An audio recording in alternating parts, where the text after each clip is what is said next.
सूरज इन दिनों आग बरसा रहा है, लेकिन चुनावी मैदान का पारा सामान्य से कई डिग्री ज्यादा है। वजह है मुकाबले में सबसे आगे निकलने की होड़। इंडिया दल हो या फिर एनडीए, दोनों ही इस रेस का हिस्सा बने हुए हैं। नमस्कार, आप देख रहे हैं द डिस बाइट और मैं हूं आपके साथ अभिषेक जैन। दरअसल यूपी के पूर्वांचल की जिन 13 सीटों पर 7वें दौर में यानी कि आज वोटिंग होनी है, वहां सीएम योगी आदित्यनाथ और अखिलेश यादव के बीच जबरदस्त भिड़ंत हुई। आर पार भले ही जुबानी हो, लेकिन बीजेपी और सपा के समर्थक इस मुकाबले को किसी युद्ध से कम नहीं मान रहे हैं। बहरहाल यूपी की रणभूमि में सबसे बड़े संग्राम का ये वो आखिरी दौर है जिसे लंबे समय तक याद रखा जाएगा। पूर्वांचल में तपती गर्मी के बीच चुनावी पारा लगातार चढ़ रहा है। आखिरी दौर में यूपी में पूर्वांचल की 13 सीटों पर जबरदस्त मुकाबला है। 7वें चरण का प्रचार 30 मई यानी कि परसों शाम को थम चुका था और आखिरी बचे कुछ वक्त में अपने समर्थकों में जोश भरने के लिए तमाम दल हदों की परवाह नहीं कर रहे थे।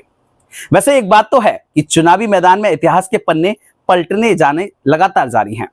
इतिहास के खलनायकों का जिक्र कर भविष्य की राह आसान करने का प्रयास भी किया गया, तो झूठ और सच के तराजू पर एक दूसरे के वादे और इरादों को भी तौला गया।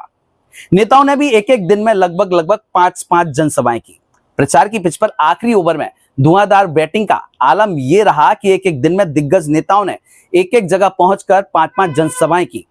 5 साल में एक बार आने वाले इस प्रचार काल में सिर्फ गिनती के कुछ ही घंटे बचे थे और अब ये क्लाइमेक्स की ओर बढ़ चला है। दरअसल बातें तो हुई बहुत, अब बात हम मुद्दे की करते हैं। सीएम योगी आदित्यनाथ ने बुधवार को कहा था, 2 लड़कों की सरकार जब भी बनती है अनर्थ होता है। याद करिए, जब प्रदेश में सपा की सरकार थी और केंद्र में कांग्रेस की सरकार थी तो राम मंदिर पर हमला हुआ, काशी में हमला हुआ। ये लोग फिर उसी मानसिकता से आकर वैसी ही अराजकता पैदा करना चाहते हैं। अब उधर रॉबर्ट्सगंज में अखिलेश यादव ने भी कुछ कह दिया और कुछ ऐसा कहा जिसके बाद हंगामा इस समय बरपा हुआ है।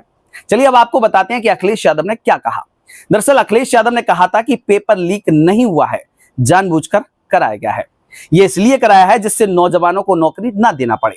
अगर एनडीए ने रिकॉर्ड बनाया है नौकरी नहीं देने का बनाया है, तो इंडिया गठबंधन नौकरी देने का रिकॉर्ड इस बार बनाएगा। जहां इन्होंने नौकरी छीनने का रिकॉर्ड बनाया है, तो हम नौकरी देने का रिकॉर्ड बनाएंगे। बहरहाल ये तो रही प्रचार और नेताओं की जुबानी हमलों की बात, लेकिन आज इस महासंग्राम का ये आखिरी दौर है। वोटिंग जारी है। 13 सीटों पर प्रत्याशियों की किस्मत का फैसला ईवीएम में लगातार कैद किया जा रहा है और 4 जून को यह साबित भी हो जाएगा कि जनता ने अपना जनाधार आखिर किसको दिया है और अब कौन इस कुर्सी का सरताज होगा। इसी तरह जुड़े रहिए आप हमारे साथ द डिस बाइट के साथ। तब तक के लिए नमस्कार।